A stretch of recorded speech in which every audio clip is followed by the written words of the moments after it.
الفاتحة. أعوذ بالله من الشيطان الرجيم. بسم الله الرحمن الرحيم.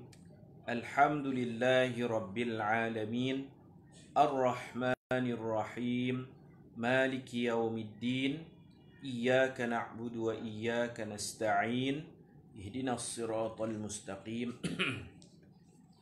صراط الذين أنعمت عليهم غير المغضوب عليهم ولا الضالين آمين.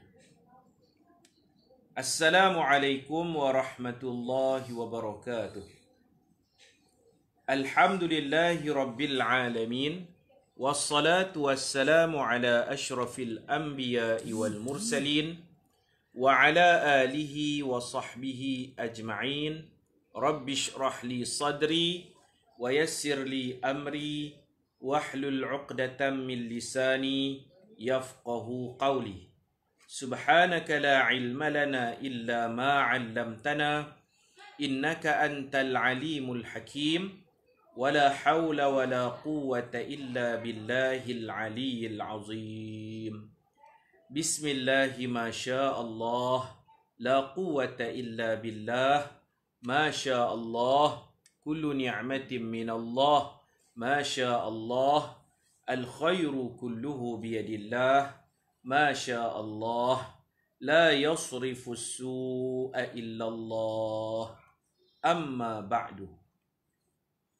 Alhamdulillah, petang ni kita dapat sambung seperti biasa. Kita sampai ke muka surat 49.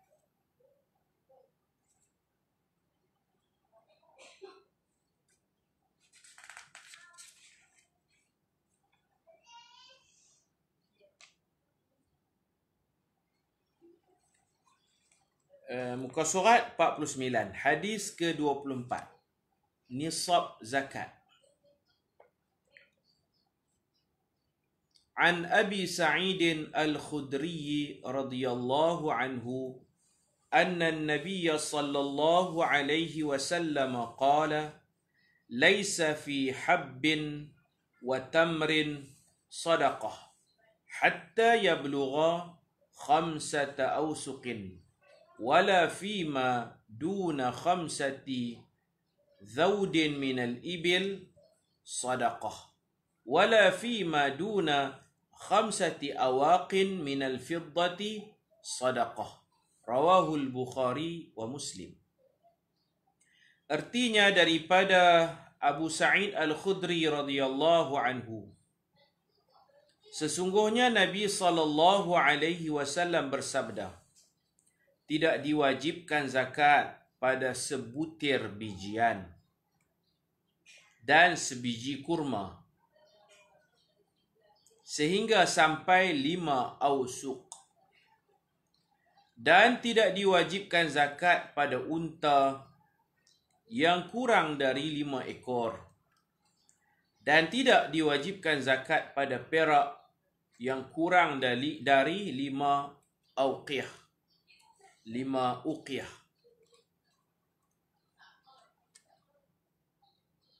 Keterangan diwajibkan zakat ke atas setiap orang Islam yang merdeka. Hamba dia tak memiliki harta, hamba tak wajib.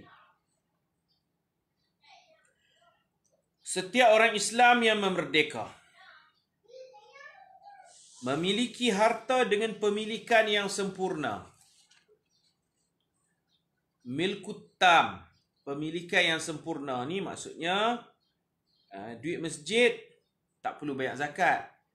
Sebab duit masjid tu duit jemaah, duit anak-anak qaryah, tak ada pemilik. Dia tak perlu buat keluar zakat. Wang masjid, wang sekolah, bendahari sekolah tak perlu buat keluar zakat sekolah. Duit koperasi tak perlu dizakatkan. Duit parti politik tak perlu dibayar zakat sebab dia tidak ada pemilik khas. Duit NGO, duit parti politik, duit surau, duit tabung masjid tak perlu dikeluarkan zakat, tak wajib. Dia kena ada milik peribadi. Milik peribadi kena zakat lah.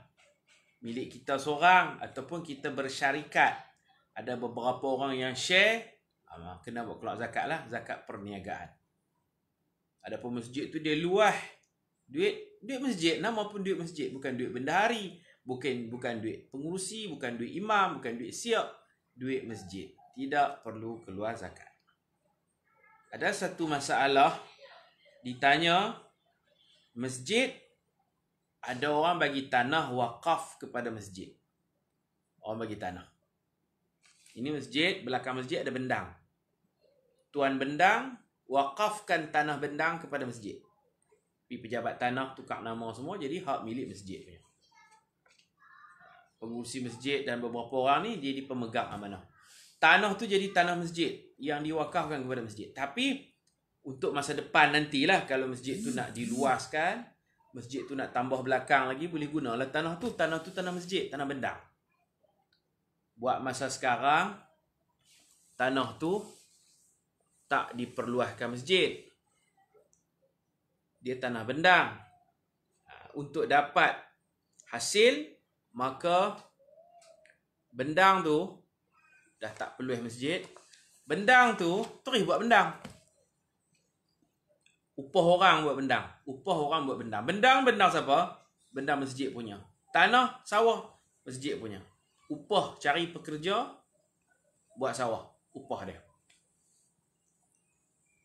Bila dapat hasil nanti, hasil padi, dia orang tanya, kena bayar zakat tak? Saya tanya, bendang siapa? Bendang masjid. Siapa buat? Orang tu upah. Bukan bendang dia dapat upah ya. Dia usahakan bendang, dia dapat upah. Hasil padi, hak masjid. Perlu bayar zakat tak? Zakat padi? Tak perlu bayar. Sebab padi tu hak masjid. Bukan hak tu imam, bukan hak pengurusi, nazir, bukan. Hak masjid. Jual padi, dapat duit masuk ke tabung akaun masjid. Zakat tak perlu bayar. Tapi ada orang tak faham, dia bayar zakat masjid. Zakat masjid tak, masjid tidak dikenakan zakat. Zakat wang tak kena, zakat padi pun tak kena. No? Itu untuk jana pendapatan. Dah ada tanah, masjid pun tak perlu diperbesarkan, tak perlu ditambah ke belakang. Belakang masjid ada bendang, terus buat bendang. Upah orang buat bendang. Macam tu. Kalau bendang tu masjid bagi dekat orang tu yang bayar sewa kepada masjid. Orang tu bayar sewa kepada masjid, dia buat bendang. Dia bayar sewa kepada masjid, dia yang kena zakat. Pasal bendang tu bendang dia. Dia sewa tanah masjid. Ada kaedah tu kan. Manusia buat bendang, tanam padi, sewa dia bayar kat masjid. Setiap musim dia bayar kat masjid. Jadi zakat atas dia sebab itu bendang dia. Itu tanaman dia. Tapi kalau masjid yang buat bendang tu, upah orang. Upah orang ni menabung, upah orang ni racun, upah orang ni apa semua kan. Upah. Hasil padi 100% pulang kepada masjid. Masjid tak perlu bayar zakat. Sebab tidak ada milkut tam, pemilik personal. Itu semua hak masjid.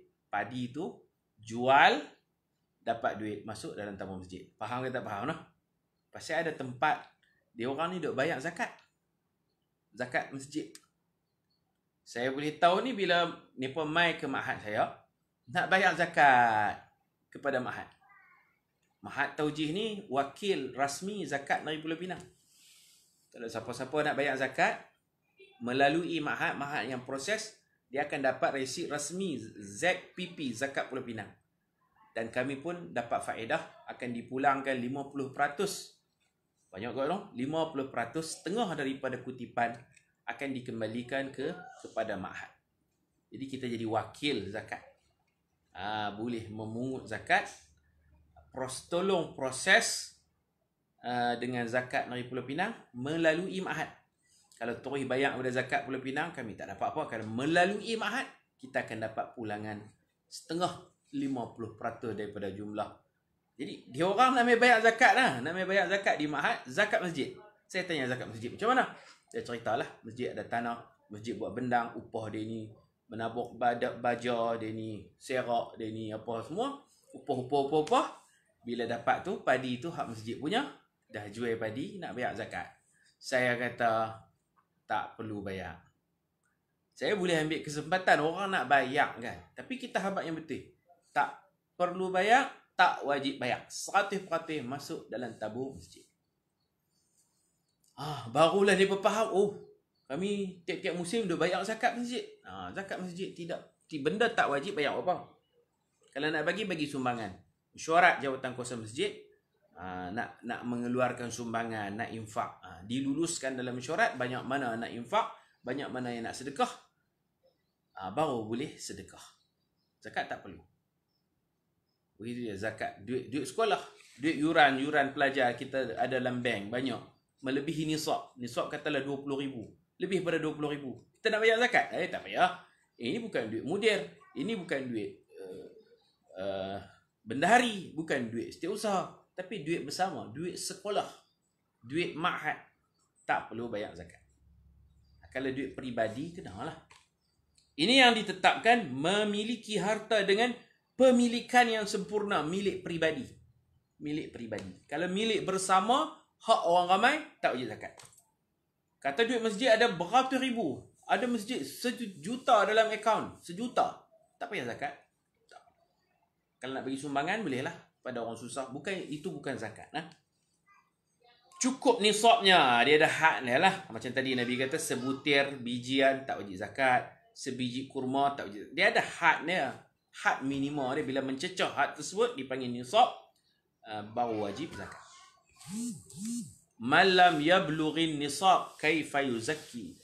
Siapa yang tak cukup nisab, macam mana dia nak berkeluar zakat? Tak wajib zakat baginya.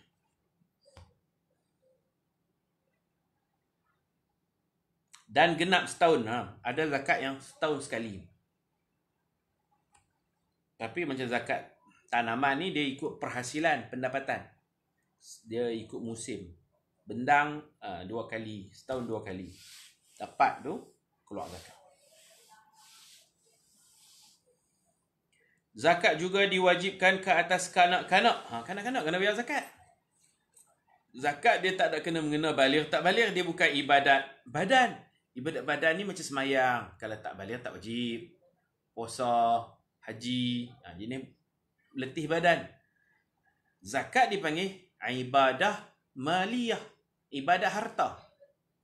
Kanak-kanak pun kalau dia cukup nisab, dah genap setahun, kena bayarlah. Sampai masa dia kena bayar. Termasuklah anak yatim. Anak yatim wajib mengeluarkan zakat. Anak yatim wajib mengeluarkan zakat. Faham daripada perkataan anak yatim wajib mengeluarkan zakat? Tak boleh kita memberi zakat kepada anak yatim. Tak boleh. Tidak ada asnaf 8 tu anak yatim. Allah Subhanahu Wa Taala sebut innama hanya sahaja lil hasr. Hanya 8 golongan saja yang boleh terima zakat. Boleh dapat zakat. Dalam 8 tu ada anak yatim? Tak ada. Jadi tidak boleh bagi zakat kepada anak yatim. Ini pun satu masalah juga. Kadang-kadang orang nak bagi zakat, dia tak mau bagi secara rasmi kepada zakat Pulau Pinang. Dia kata, saya nak bagi zakat, ustaz tolong bagi dekat anak murid ustaz, anak yatim. Dia ingat anak yatim boleh dapat zakat kah? Ustaz, mahal ustaz, anak yatim ada berapa? Saya bagi tahu ada. Ada 4 orang. Tak ramai pun 4 orang. Anak yatim. Saya nak bagi zakat ni. Saya kata zakat kepada anak yatim tak boleh. Dia terkejut. Zakat kepada anak yatim tak boleh.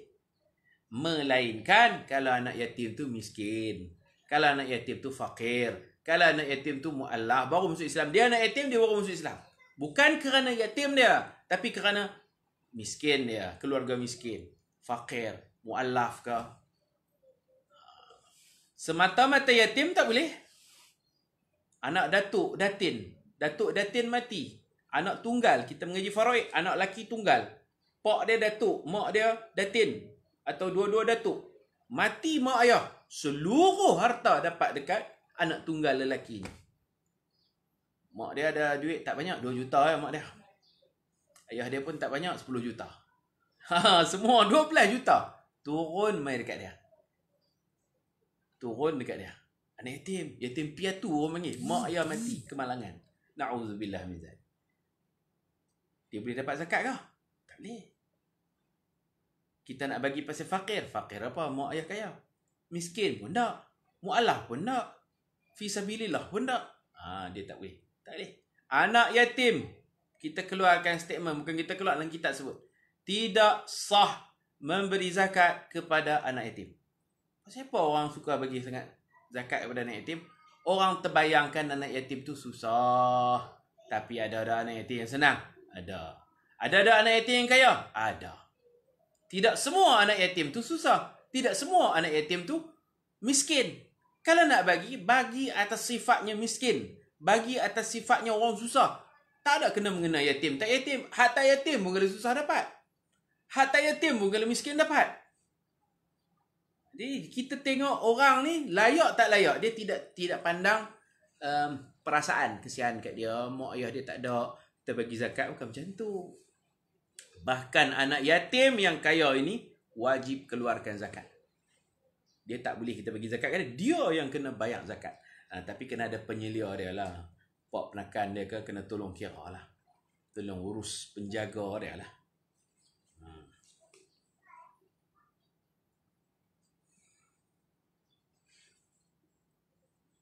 Okey. Ada orang tolong urus lah, tolong pegang duit dia. Kalau undang-undang sivil ni lepas 18 tahun baru diserah kepada dia kan. Kalau agama Islam ni dipanggil Sinnur Rushdi. Umur cerdik. Bila dia cerdik, dia baligh 15-16 tahun tu boleh dah. Fadfa'u ilaihim amwalahum. Fadfa'u ilaihim. Serah kembali kepada mereka amwalahum, harta mereka. Kalau sivil lepas 18 tahun baru dia boleh dapat. Dia dapat duit perkeso ayah dia ke apa kan. Waktu kecil takut dia tak reti guna. Bila dia 18 tahun dia dah matang. Sinnur Rushdi.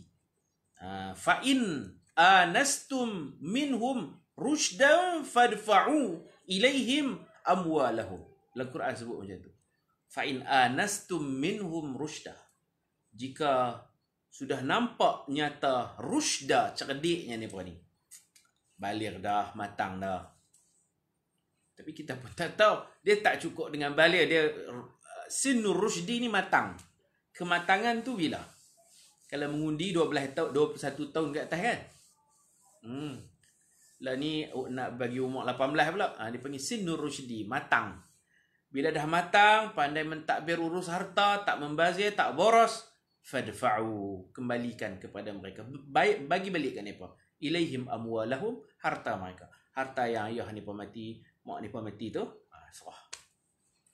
Kalau waktu kecil-kecil bagi nanti, dia perhabis kot lain lah. Dia beli gula-gula, dia belanja kawan dia, dia tak pandai jimat cermat. Sinnur Rushdi ni, yang penting baligh, lepas tu cerdik. Tak boros. Kalau undang-undang sivil 18 tahun lah, kalau tak silap saya 18 tahun ke atas. Duit dia dibekukan dulu, bukan tak bagi, tahan dulu. Kalau ada dalam bank pun tak boleh keluar lagi. Setelah dia besar, dia boleh tanda tangan semua dah. Kanak-kanak mana boleh tanda tangan apa lagi. Kalau apa-apa urusan pun cap jari je kan. Begitu. Ini semua dia ambil kira dalam undang-undang Islam. Fa in anastum minhum rushda fadfa'u ilaihim amwalahum. Allah Ta'ala sebut lagi kepada pengurus ni, ja'alallahu lakum qiyama, dalam ayat yang lain. Ja'alallahu lakum, Allah jadikan kamu qiyama, tolong urus, tolong takbir. Bila mereka dah matang nanti bagi. Jadi celah-celah tu, orang yang menguruskan harta anak yatim ni, bila cukup nisab, pengurus ni kena tolong keluarkan zakat. Dan dalam hadis Nabi SAW berpesan kepada orang-orang yang menguruskan harta anak yatim. Contoh dia pak saudara lah. Anak yatim ni tak ada ayah, pak saudara ni tolong urus. Yang pertama, Allah tak bagi makan harta anak yatim. Melainkan bil ma'ruf. Nak ambil kos pengurusan tu boleh lah. Dia jaga harta anak yatim. Dia pun tak ada kerja lain. Dia boleh ambil sebagai upah. Dia cas upah. Ambil patut padang. Jangan ambil banyak-banyak. Ambil sekadar kos pengurusan. Dia diamanahkan ataupun dia diwasiatkan untuk jaga harta anak yatim ni, dia boleh makan tu. Bil ma'ruf, kadar yang patut padan. Kalau dia ada duit lain tak payah makan lah, tu harta anak yatim, dia jaga elok-elok. Kemudian Nabi pesan lagi, penjaga harta anak yatim ni, Nabi kata dalam hadis yang lain, Nabi kata buat ismar, istismar, kembangkan harta anak yatim ni, kembangkan, masuk pelaburan, buat pelaburan, kembangkan harta tu, kembang, supaya zakat tidak menyusutkan harta mereka. Itu menunjukkan kata anak yatim kena bayar zakat. Kalau asyik duk bayar zakat, lama-lama harta mereka akan susut. Maka Nabi kata istismar, macam mana hadis saya tak ingat. Nabi kata kembangkan, laburkan harta mereka ini supaya harta mereka bertambah banyak, supaya tidaklah harta mereka ni asyik kurang dengan duk bayar zakat. Bayar zakat, ni kurang. Konsep bayar zakat tu berkembang, ni duk kurang. Jadi Nabi suruh majukan harta anak yatim, masuk pelaburan-pelaburan yang ada potensi untung, supaya harta mereka ni berkembang biak dan bayar zakat. Zakat memang kena bayar. Di situ ada dua. Yang pertama, harta anak yatim wajib bayar zakat. Yang kedua, jangan biar harta tu beku saja. Harta tu perlu dikembangkan.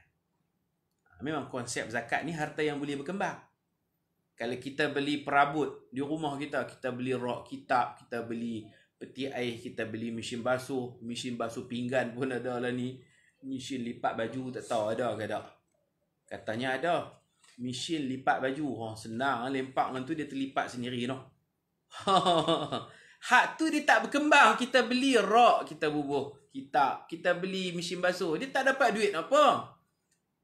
Kita bukan memajukan dia. Kita beli dia, harta tak berkembang, tak kena zakat. Tapi kalau kita beli perabot untuk tujuan nak niaga perabot, jual perabot, lepas tu beli lagi, kedai kita penuh dengan barang perabot, orang beli nampak luak, nampak kurang, kita order lagi, beli lagi. Beli untuk istismar, untuk kembangkan. Harta ni harta yang boleh maju. Harta ni harta yang boleh berkembang. Hak tu yang kena zakat, zakat perniagaan. Kalau beli perabot simpan di rumah, tak kena zakat. Jadi zakat dia tumpu pada harta yang ada potensi untuk dikembangkan. Nabi pesan kepada penjaga harta anak yatim, laburkan, buat pelaburan. Supaya harta ni tak asyik susut dengan bayar zakat, lama-lama dia kurang. Tiap-tiap tahun bayar zakat, bila melabur, insya-Allah pelaburan pun ada untung ada rugi. Kita tengoklah yang ada potensi untuk maju. InsyaAllah zakat pun bayar dan harta berkembang. Apa yang saya nak bagi tahu, memberi zakat kepada anak yatim tidak sah. Melainkan anak yatim itu miskin, dia tak perlu sebutlah anak yatim, sebut miskin sudahlah. Asnaf zakat ada fuqara, masakin, amil, muallaf, wafir riqab, hamba yang nak dibebaskan, wal gharimin, orang yang berhutang bukan berhutang peribadi, berhutang nak meleraikan pergaduhan. Ada dua kumpulan bergaduh, dia jadi orang tengah, dia terpaksa berhutang untuk islah, mendamaikan. Berhutang kerana orang, bukan berhutang kerana diri sendiri. Gitu. Berhutang nak selesai masalah orang. Ada syarat-syarat dia lah. Fi sabilillah apa semua. Ibnu Sabil, 8 asnaf itu layak dapat zakat. Kalau anak yatim memiliki sifat-sifat tersebut, dia dapat zakat dengan sifat-sifat tersebut. Bukan dapat dengan namanya anak yatim. Anak yatim tak layak dapat zakat atas nama anak yatim sahaja. Zakat juga diwajibkan ke atas kanak-kanak dan orang gila. Orang gila kena juga. Gila ni dia duit banyak sangat sampai gila. Mana tahu. Dia terlampau kaya akhirnya dia gila. Jadi dia punya pengurus dia lah, musyrif dia, penyelia dia tu, juru audit dia, si gila ni dia ada juru audit, dia buat kira-kira bayar zakat bagi pihak dia. Kena macam tu, kena wajib macam tu. Maka orang yang menyelia, Arab panggil musyrif lah, israf. Orang yang menyelia kehidupan mereka wajiblah mengeluarkan zakat dari harta mereka yang sudah cukup nisab dan haulnya. Yang dimaksudkan dengan nisab ialah kadar tertentu yang dimiliki sehingga diwajibkan zakat. Jika harta seseorang tidak sampai ke kadar itu, maka dia belum wajib mengeluarkan zakat. Sekarang kalau zakat duit ni 20 berapa, 20 ribu lebih, saya pun tak ada nak semak. Ikut negeri masing-masing, 20 ribu lebih. Ada orang tanya, makcik-makcik telefon ustaz, duit makcik ada 15 ribu, kena zakat tak? kita kena kata tidak wajib zakat. Kecuali kalau makcik nak bayar juga, hak tu kira sumbangan. Nanti kita akan jumpa hadis Nabi kata illa an yasha'a rabbuha, illa kecuali an yasha'a rabbuha, pemiliknya berkehendak nak bayar juga zakat. Nak bayar juga boleh kita kata ini sedekah biasa, sadaqatun minas sadaqat. Jadi nak bayar, rezeki jangan ditolak. Cuma hukum tak wajib zakat sebab tak sampai kadar nisab. Dan nak bayar juga, bayarlah. Dapat pahala sedekah, dapat pahala infak sumbangan umum. Derma'am lah, derma'am. Hamba abdi dan orang kafir tidak diwajibkan zakat. Kalau nanti dia masuk Islam, orang kafir ni masuk Islam, dia tak payah qada zaman dulu-dulu. Dia start daripada umur 40 sampai 60 tu dia kaya, jutawan dia. 40 sampai 60, 20 tahun dia kafir. Kafir asli, bukan murtad. Umur 61 dia masuk Islam. Adakah dia wajib qada balik daripada umur 40 sampai 60 sebab dia jutawan? Dah tak payah. Start dia masuk Islam itu, bermulalah zakat daripada zaman Islamnya. Hak sebelum tu kita guna kaedah al-Islamu yajubbu ma qablahu. Islam menghapuskan, hak lepas-lepas lah, Islam menghapuskan apa yang sebelumnya.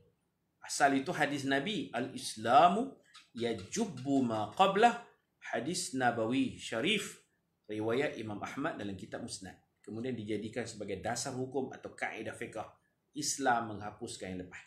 Mana dosa-dosa lepas pun Allah tak kira masuk Islam seperti baru dilahirkan oleh ibu. Juga kewajipan-kewajipan yang lepas pun tak wajib. Tak perlu qada solat, tak perlu qada zakat, apa tak perlu. Baru masuk Islam, daripada sini kita akan kira haulnya daripada tarikh dia masuk Islam sampai ke tahun depan cukup genap setahun. Haul ni dia kena ikut hijri, Haul ni dia kena ikut tahun hijri. Kalau ikut tahun Masihi nanti short. Orang berniaga contohnya, dia duk bayar ini zakat 2020. Tahun depan dia bayar lagi. Ni haul bila ni? Ni zakat haul tu mana untuk tahun mana? Untuk tahun 2021. 2020, 2021, 2022. Nanti kira-kira dia akan lari. Akan short. Sebab kalau dia ni duk bayar zakat 30 tahun Masihi, sebenarnya dia dah ketinggalan 1 tahun. Dia kena bayar 31 tahun. 30 tahun Masihi bersamaan 31 tahun Hijri. Jadi dia bayar zakat 30 kali. Tak betul, 31 kali sebetulnya. Maka sebaik-baiknya, bukan sebaik-baiknya, itulah jalan yang paling cermat. Bayar zakat ikut tahun apa? Tahun hijrah. Bayar zakat ikut tahun hijrah. Zakat perniagaan. Saya meniaga buku, meniaga kitab. Kitab dan buku ni hak saya sendiri, usaha sendiri. Bantu Mahat. Bukan hak Mahat, hak sendiri. Saya buat sendiri. Saya type sendiri, baris sendiri, saya cetak model sendiri. Semua sendiri. Saya bayar zakat supaya saya tak lupa 1 Ramadan. Masuk 1 Ramadan bayar zakat. Dia sebenarnya daripada kita mula meniaga tu. Tarikh meniaga sampai tahun depan setahun. Sampai tahun depan setahun. Sampai tahun depan setahun. Tarikh mula kita meniaga. Saya meniaga bulan Syawal. Mula-mula sekali bulan Syawal. Sebelum buka Mahat ni lagi. Meniaga kitab dah. Daripada balik Syria dululah. Daripada tahun 2010. Mula menulis buku-buku tulis kecil-kecil lah. Jadi saya ni bulan Syawal. Tapi saya ambil Ramadan. Ramadan tak cukup setahun lagi. Kita boleh bayar siap-siap. Menyegerakan zakat sebelum genap setahun. Tiap-tiap kali Ramadan bayar. Dapat pahala Ramadan sama. Ramadan ni berlipat kali ganda. Zakat ni tak boleh lewat bayar. Bayar cepat boleh. Masuk Ramadan, 1 Ramadan saya akan buat kira-kira. Berapa buku yang ready stock, yang belum terjual, kita kira. Kira modal lah. Modal cetak, kena simpan resit, kita cetak. Ada buku RM2, ada buku RM4, ada buku RM15. Bukan harga niaga, harga modal. Kita bilang, tengoklah buku ni harga berapa, darab berapa buah lagi yang ada. Lepas tu campur dengan duit kita. Duit kita dalam akaun, duit kita yang dalam poket di rumah semua, gabungkan. Kadang-kadang duit kita 1,000 je, tapi nilai buku kita 20,000. 20,000 duit kita ada 1,000 je di bank. Bila 20 campur 1000, 21,000. Kena zakat tak? Kena zakat. Kena bayar. Bayar boleh bayar dengan duit. Tapi duit kita 1000 takkan nak bayar dengan duit. Kita boleh bayar dengan buku. Nilai buku. 2.5% daripada buku tu. Bagi ke orang yang layak menerima zakat. Kita meniaga buku, kita boleh bagi zakat buku. Tapi orang lebih suka zakat tu dibayar dengan duit lah kan. Gitu. Macam zakat padi, boleh bagi padi. Tapi selalunya orang lebih suka maslahatnya duit lah. Nak habaq kata, kalau orang tak mengaji bab zakat, dia ingat duit aku 1000 lah. Padahal di gedung buku dia tu, 25,000 nilai buku. Duit dia memang 1000. Nilai buku, modal buku dia tu 25,000. Itu duit yang berbentuk barang dipanggil urud tijarah. Barang perniagaan. Di situ ada nilai duit. Pasal ketika dia cetak, dia banyak duit. Ketika dia cetak, dia banyak duit. Buku dia tu ada 25,000. Nilai buku. Duit dia 1000. Sebenarnya dia ada 26,000. Sudah cukup nisab. Dia kena bayar zakat. Tentu dia akan bayar dengan barang dia lah. Bayar dengan duit. Duit pun ada 1000 lah. Gitu. Zakat duit, zakat wang simpanan. Zakat perniagaan, dia kena tengok barang. Barang ready stock. Tu yang saya sebut pagi tadi. Orang yang meniaga nasi contohnya. Mungkin duit dalam laci di bank tak banyak mana. Tapi beras, berambak, bawang, telur, ikan bilis. Tu ada nilai tu pasal dia beli, dia dapat benda tu. Ikan bilis tu RM tu duit. Duit yang bertukar dalam bentuk barang. Beras tu duit yang tersimpan duk susun beras tu duit lah tu. Beras ada beratus-ratus. Darab lah dengan berapa ringgit dia beli. Mungkin dia beli murah kan. Dia tahulah harga dia. Dia beli borong. Dia kira beras ni RM20. Sekampit RM20 kali dengan beratus berapa ribu dah situ. Itu ke orang kadang-kadang tak bayar zakat pasal dia tak tahu. Orang buat kuih. Buat kuih muih. Tepung tu punya banyak. Kalau hak jenis tak laku, tak berapa laku. Beli tepung, jual, beli tepung, jual, beli tepung kan. Ada orang dia stok tepung tu siap-siap. Kalau buku tu tak terjual, kena bayar. Kena juga pasal bukan tak terjual langsung, kita duk jual. Itu duit kita tersimpan di buku pasal kita cetak, bukan kita berhutang. Kita cetak, dapat buku. Kita cetak, dapat buku. Orang panggil muawadah. Kita ada bayar, kita ada keluar dan masuk. Kita keluarkan duit, masuk buku dalam stok kita. Kena bayar zakat. Kalau tak mampu bayar zakat dengan duit, bayar zakat dengan urudut tijarah, barang yang kita niagakan. Bukan banyak, 2.5%, bukan 3%. 2.5% daripada buku yang kita ada. InsyaAllah kalau bayar zakat, Allah majukan perniagaan. Itu satu contoh orang meniaga buku. Tapi meniaga ni macam-macam jenis. Ada yang dia ambil komisen. Hak jenis ambil komisen ni macam orang meniaga surat abang. Dia bukan beli pun surat abang tu, orang main letak, dia jual. Hak tu tak kena zakat surat abang tu sebab bila tak laku dia pulangkan balik. Hak mana laku dia ambil komisen. Ada juga meniaga macam tu. Yang orang meniaga kuih kan, tepi jalan tu, komisen. Hak laku dia dapat komisen. Hak tak laku dipulangkan balik kepada tuan punya cucuk. Saya bukan maksudkan meniaga macam tu. Kita meniaga ni, kita cetak buku, kita bayar duit dekat percetakan. Buku yang masuk tu memang dah ada nilai duitnya di situ. Jadi, hujung tahun haul kita kena buat kira-kira. Kena buat audit. Berapa buku yang belum terjual, berapa duit yang ada di tangan, di bank, dan ada kadar hutang. Ada orang berhutang yang dia akan bayar. Ada kedai-kedai yang ambil buku kita, dia tak bayar lagi. Dia akan bayar. Kita tahu ada potensi bayar. Hutang dia pun kita kena masuk dalam kira-kira juga. Kedai ni hutang 1,000, kedai ni hutang 1,500. Mereka ni akan bayar, cuma lambat sikit. Mereka ambil dulu. Kita masuk dalam kira-kira juga. Tengok berapa jumlah besar. Jumlah ready stock, jumlah duit, jumlah hutang yang belum dibayar dan ada potensi akan dibayar. Gabungkan tiga-tiga ni. Stok kita, duit kita dan orang hutang yang akan bayar. Gabung tiga-tiga ni. Jika cukup nisab, kena bayar zakat. Nak bayar dengan duit ke, nak bayar dengan barang yang kita niagakan, terpulang lah. pulang lah. Kalau kita ada duit, kita gabungkan duit, ready stock dan juga hutang tu campur total 3 sekali. Macam Alibaba ni saya tak tahu macam mana konsep dia. Nak jawab macam mana saya pun tak apa tahu. Alibaba macam mana ustaz? Jawab dia saya tak tahu Alibaba tu konsep niaga dia macam mana. Jadi tak boleh nak jawab. Dalam kaedah usul fiqh disebut al-hukmu ala syai' far'un an tasawwurihi. Nak menghukumkan sesuatu mestilah setelah view nampak jelas masalahnya. Nampak jelas. Kita tanya orang Arab, apa hukum makan kuih cucur kodok? Dia tak pernah makan cucur jenis mana, buah bahan apa, dia tak boleh jawab. Dia tak, aku tak tahu. Saya pun tak tahu Alibaba tu macam mana. Biasalah dengar orang sebut Alibaba, tapi apa dia? Saya tak tahu. Kena jelaskan apa makna perniagaan Alibaba tu dulu baru kita boleh jawab. Berniaga kasut cukup haul, banyak tak habis. Contoh zakat dia 1,000. Ambil kasut bayar, boleh. Tapi manusia lebih suka orang bayar dengan duit kan. Apa yang dia niagakan boleh bayar. Boleh bayar dengan barang. Bayar dengan nilai duit pun boleh. Bayar dengan barang pun boleh. Tapi barang hak elok lah, jangan bagi kasut atau koyak apa semua tu.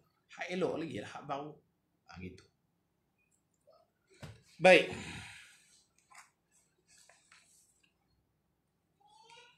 $20.5. Bukan banyak pun. Kalau 100 tu, RM100 bayar RM2.5 je dalam RM100. Sikit je. 2.5% daripada nilai barang-barang tersebut.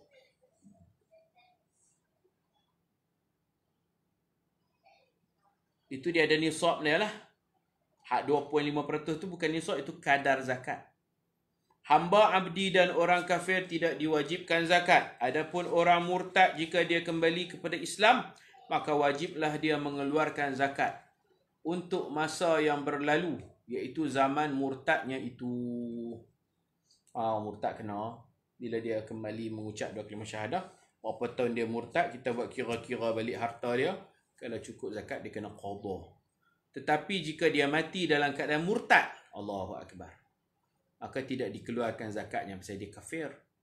Kerana harta si murtad selepas matinya akan menjadi milik Baitul Mal. Nak faraid pun tak boleh dibukukan harta orang murtad. Milik Baitul Mal bagi maslahah orang-orang Islam. Zakat terbahagi kepada beberapa jenis, iaitu zakat ternakan, buah-buahan, tanaman, emas, perak, perniagaan, galian dan ar-rikas. Terjumpa harta orang dulu-dulu yang ditanam dalam tanah. Nanti kita akan bahas panjang lebar lah, panjang umur. Tanwirul Masalik jilid ketiga, ada bab zakat, dimulakan dengan bab zakat, kemudian bab puasa, bab haji, bab korban dan juga nazar, akikah. Dia ada pembahasan detail dia lah. Zakat tanaman hanya diwajibkan bagi tanaman yang menjadi makanan asasi sebuah negara. Padi ya. Ditanam oleh manusia, kalau dia tumbuh sendiri tak wajib zakat. Jenis ditanam. Dapat dikeringkan dan boleh disimpan pada waktu yang panjang tanpa rosak seperti padi di negara kita.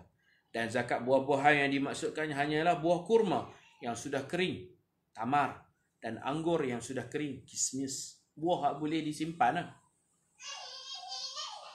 Kadar nisab yang telah ditetapkan oleh Nabi untuk zakat tanaman dan buah-buahan ialah 5 ausuk. Iaitu bersamaan dengan timbangan seberat 750 kg atau bersamaan dengan sukatan 300 gantang. Kadar zakat yang wajib dikeluarkan adalah 10% jika ditanam dengan menggunakan air hujan.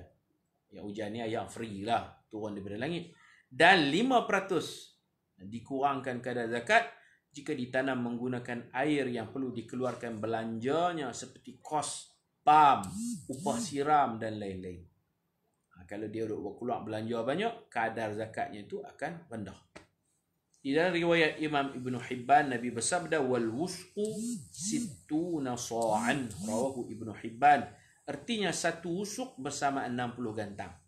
Maksudnya matematik dia, kalau 5 ausuk 5 kali 60, 300 gantang. Kita berhenti dekat ni dulu. Wallahu subhanahu wa ta'ala a'lam. Wa sallallahu ala sayyidina Muhammad wa ala alihi wa sahbihi wa baraka wa sallam. Walhamdulillahi rabbil alamin. Subhanakallahumma wa bihamdika ashhadu an la ilaha illa anta astaghfiruka wa atubu ilaik. Bismillahirrahmanirrahim.